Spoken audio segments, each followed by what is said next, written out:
बच्चों good morning.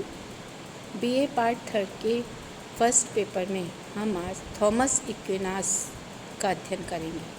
जैसा कि बच्चों मैंने पहले प्लेटो और अरस्तु के बारे में आपको बताया और मैंने ये बताया था कि वो प्राचीन राजनीतिक विचारक रहे पाश्चात्य संदर्भ में, जहाँ से राज्य का कॉन्सेप्ट आया। अरस्तु आगमनात्मक पद्धति को अपनाकर व्यावहारिक रूप से अपने विचारों को दिया। वहीं थॉमस एक्विनास की जब हम बात करते हैं तो ये मध्यकालीन विचारक रहा। मध्यकाल में बच्चों एक तरीके से हम ये कहेंगे कि चर्च की सत्ता जो थी वो प्रधान स्तर पर थी। उस समय ईसाईयत विचारधारा बहुत ही प्रबल थी और अरस्तुवादी विचारधारा भी अस्तित्व में थी। तो एक्विनास ने बहुत ही सुंदर ढंग से अरस्तुवादी और ईसाईयत विचारधारा का संश्लेषण किया है। तो बच्चों सन थॉमस एक्विनास के जब हम युग को देखते हैं तो 1225 ईस्वी से लेकर 1274 ईस्वी तक इनका काल रहा। थॉमस एक्विनास का जन्म 1225 में ईस्वी में नेपल्स में हुआ था। नेपल्स राज्य के एक्विनो नगर में हुआ था। एक्विनो नगर के जो काउंट थे वो इनके पिताजी थे। इनकी प्रारंभ की जो शिक्षा थी वो बहुत ही अच्छी रही, स्नेहपूर्ण इनको वातावरण मिला। ये बहुत ही प्रतिभाशाली थे और बुद्धि के बहुत धनी थे। तो ये विलक्षण प्रतिभा होने के कारण इन्होंने एक संप्रदाय में चले गए थे और वहाँ ही रहने लगे थे। इनके पिताजी थोड़े स्ट्रिक्ट थे और उन्होंने इनको बंदी भी बना लिया गया। एक बार ये भाग गए थे, लेकिन बाद में किसी तरीके से बंदी गृह से छूटकर ये पेरिस चले गए थे। वहाँ ही विश्वविद्यालय में ये पढ़े और वहाँ न केवल राजनीतिक बल्कि सामाजिक और धार्मिक स्तर पर भी इन्होंने अपने विचारों को वहाँ पे रखा और बहुत ही अच्छे तरीके से इन्होंने चर्च यानी कि चर्च सत्ता और धर्म सत्ता दोनों के बीच में समन्वय स्थापित करने की कोशिश करी है। तो उन्हीं के विचारों का हम आज अध्ययन करेंगे। सबसे पहली बात यह है बच्चों कि ये मध्यकालीन विचारक के नाम से जाने जाते हैं और ये एक महान विचारक थे। दूसरी बात यह है जो कि मैं अभी बताई कि इन्होंने ईसाईयत विचारधारा और अरस्तुवादी विचारधारा का बहुत ही सुंदर ढंग से संश्लेषण किया, उसका समन्वय किया। प्राचीन यूनान की बुद्धिवादी विचारधारा एवं ईश्वरीय ज्ञान पर बल देने वाली ईसाईयत विचारधारा दोनों को मिलाना उस समय की सबसे बड़ी चुनौती थी।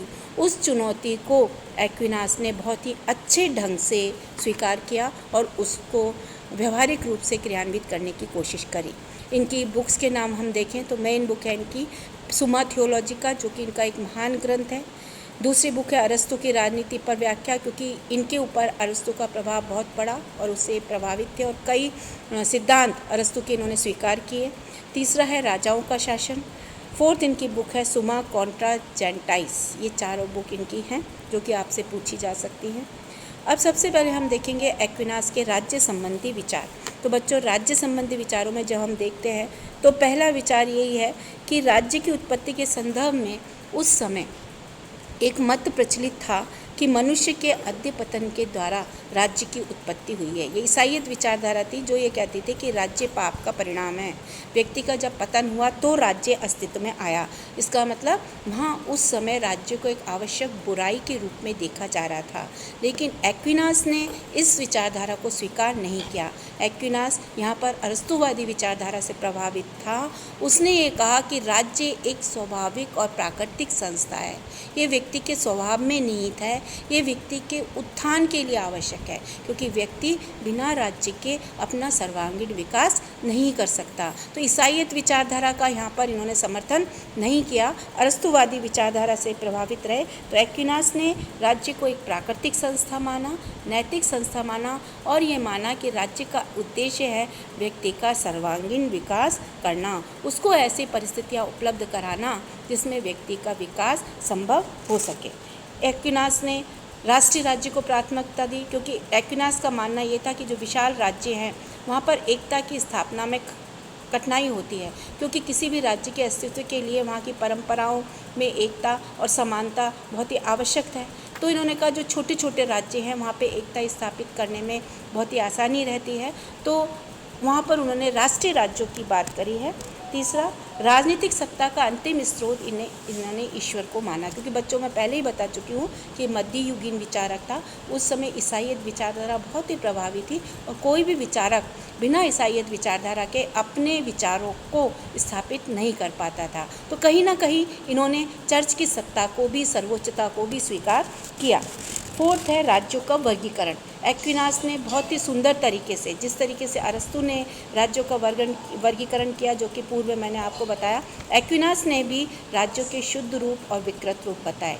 उन्होंने कहा कि जब शासन शक्ति एक व्यक्ति के हाथ में निहित है और वो जन कल्याण के लिए कार्य कर रहा है तो राजतंत्र है, लेकिन जब शासन शक्ति एक व्यक्ति के हाथ में निहित है और वो केवल अपने हितों की पूर्ति कर रहा है तो वो विकृत रूप, निरंकुश तंत्र हो जाएगा।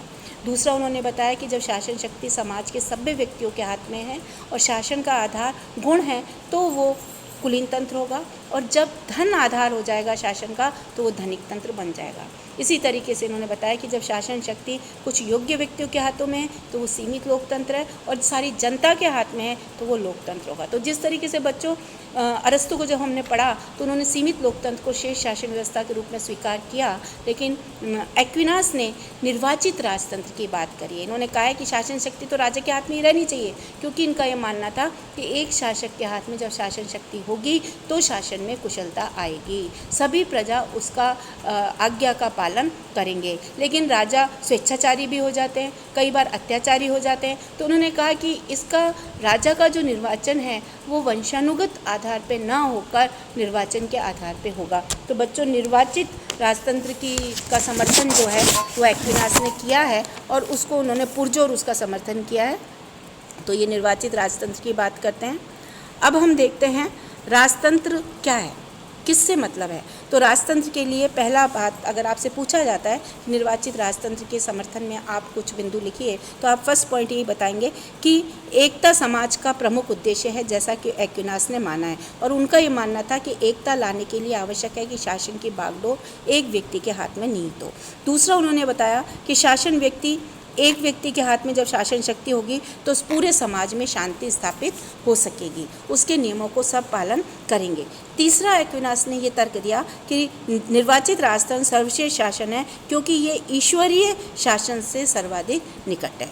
फोर्थ उन्होंने बताया कि जो निर्वाचित राजतंत्र है ने निरंकुश शासन की परिणति न हो, इसलिए एक्विनास ने वंशानुगत राजतंत्र का समर्थन नहीं किया। निर्वाचन की बात करी कि जनता अपने राजा का चयन करेगी, वो उसकी योग्यता को देखेगी, उसके गुणों को देखेगी, उसके आधार पर वो राजा बनाएगी। कोई जो वंशानुगत आधार पर, उत्तराधिकार के आधार पर राजा बन रहे हैं, उस व्यवस्था को एक्विनास ने स्वीकार नहीं किया।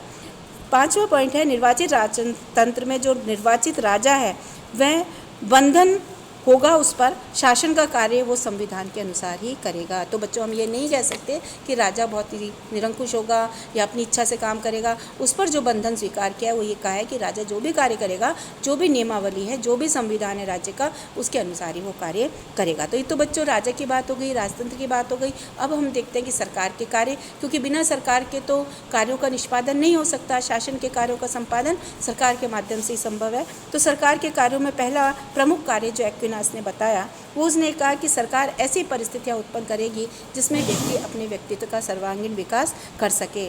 उसको सामाजिक, आर्थिक, राजनीतिक अधिकार का उपलब्धिकरण कराना सरकार का कार्य है। दूसरा ये कि सरकार इस तरीके के नियम बनाएगी जिससे कि समाज में और राज्य में एक शांति की स्थापना हो सके। तीसरा, उन्होंने शासन के द्वारा कानून की उचित पालन की उचित व्यवस्था होनी चाहिए। ये शासन सरकार का दायित्व है कि जो भी कानून है उसका पालन जनता करे। इसके लिए पुरस्कार की भी बात रखी है और दंड की भी बात रखी है। जो अच्छा काम करेंगे, अच्छी तरीके से अपने कर्तव्यों का निष्पादन करेंगे, विकास करेंगे अपना, क्योंकि बच्चों ये सर्वविदित है कि व्यक्ति के विकास पर ही राज्य का विकास निहित होता है। तो उसको वो पुरस्कार की बात करी, और जो नहीं करेंगे उनको दंड का प्रावधान है। सड़कों को सुरक्षित रखना, धर्म स्थल बनाना, धर्मशालाएं बनाना, डाकुओं से रक्षा करना, शासक द्वारा अपने राज्य के लिए विशेष मुद्रा प्रणाली बनाना, भार और तोल की समुचित प्रणाली का विकास करना, और राज्य के द्वारा अपनी जनसंख्या को सीमित रखना। क्योंकि बच्चों ये वहाँ निश्चित है कि मध्यम मार्गी की थे कि न तो राज्य की जनसंख्या ज़्यादा होनी चाहिए और न ही कम होनी चाहिए। तो ये तो हमने राज्य संबंधी विचार आज एक्विनास के पढ़े। आगे हम एक्विनास के धर्म सत्ता और राजसत्ता और अरस्तुवादी विचार, इन सब का अध्ययन करेंगे।